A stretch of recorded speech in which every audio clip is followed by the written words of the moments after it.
How do I make a decision and have confidence that it's the right one for me?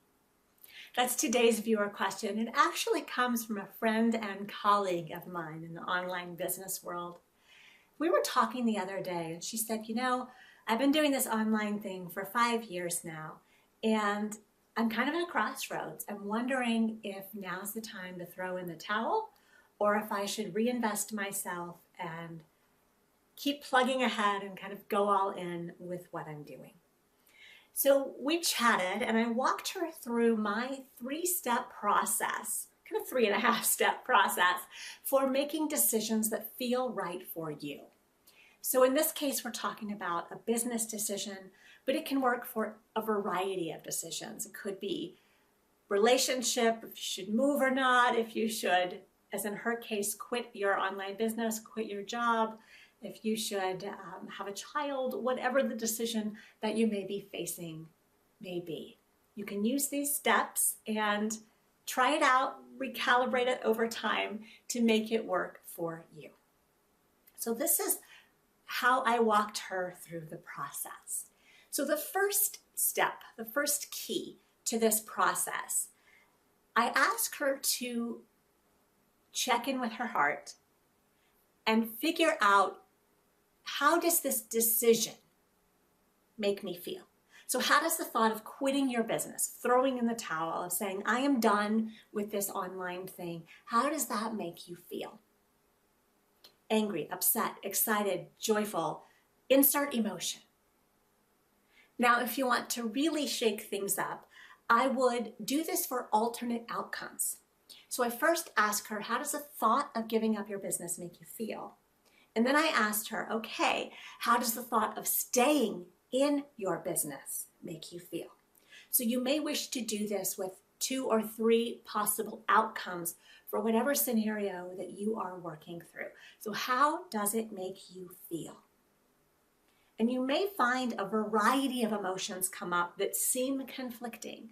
So for example, when I asked her, how does the thought of quitting your business make you feel? She was really torn. On the one hand, part of her felt joyful at not having to market anymore and not having to keep up on social media strategies. Part of her was really upset by the idea. She felt like she'd been building this thing for so many years. She was going to let people down. Her heart was still in it. So you may find, and this is okay, you may find yourself conflicted. So that's one of the reasons that I encourage you to ask it from multiple perspectives. So how does this make me feel if I do this?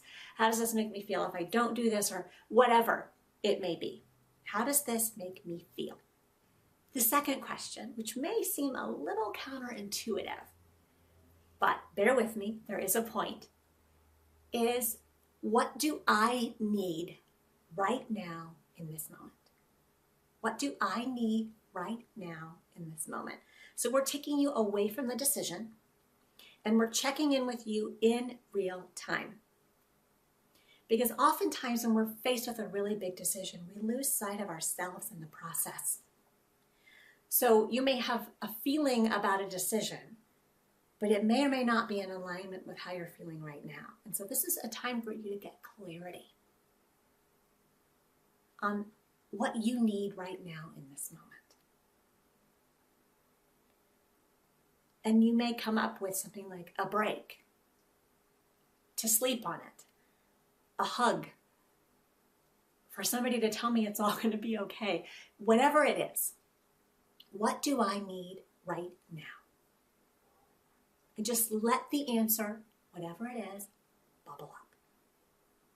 So how do I feel about this decision? And you may do it for multiple outcomes.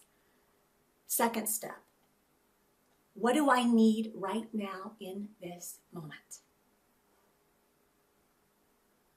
Step 3, you're going to bring it all together. How am I feeling now about this decision? So putting number 1 with number 2. How am I feeling right now about this decision and why? I'm still feeling torn, but I know I need to sleep on it because I'm really tired. Or maybe that was the clarity you need. I was feeling torn, but now I'm feeling kind of excited about all the free time I'm going to have if I quit this. Or excited about the possibilities of what I could do next if I quit this. How am I feeling right now about this decision and why? Part B. And I'm throwing this in here because I truly believe that there's always something we can learn from these crossroad experiences where we're torn between multiple options in a decision. And that is this. What lesson do I need to learn? Maybe it's not about quitting or not quitting. Maybe it's about the fact that you've been burning the candle at both ends and you just need more self-care. Maybe you need to take care of you and then come back to the decision. Maybe you'll notice patterns. I keep coming to the same crossroads in different iterations. What's the lesson to be learned here? So that is my 3.5-step process. You're first going to check in with how am I feeling about this decision, and you may use multiple outcomes. And just be okay with whatever comes up. There is no right or wrong answer. If you're conflicted in your feelings, then that's okay. And that's why we go to part 2. What do I need right now in this moment? Because sometimes that can give you some clarity on what it would take for you to make a better decision that's more in alignment with you. Number 3, how am I feeling now about this? What's still coming up for me? And part 2, what's the lesson to be learned here? What's the take-home message? I hope that serves you, whatever decision you may be facing in life, whether it's to move forward, to come to a screeching halt, or to take a step back and maybe go back to where you came from. It's okay. Lots of self-compassion, lots of self-care. Give yourself permission to take all the time you need, and give yourself permission to do this with grace. Know that this decision may not be permanent. It may just be what you need right now in this moment. And you may come back around again. And that's okay. Much love. I hope that this serves you, and I'll be back next week.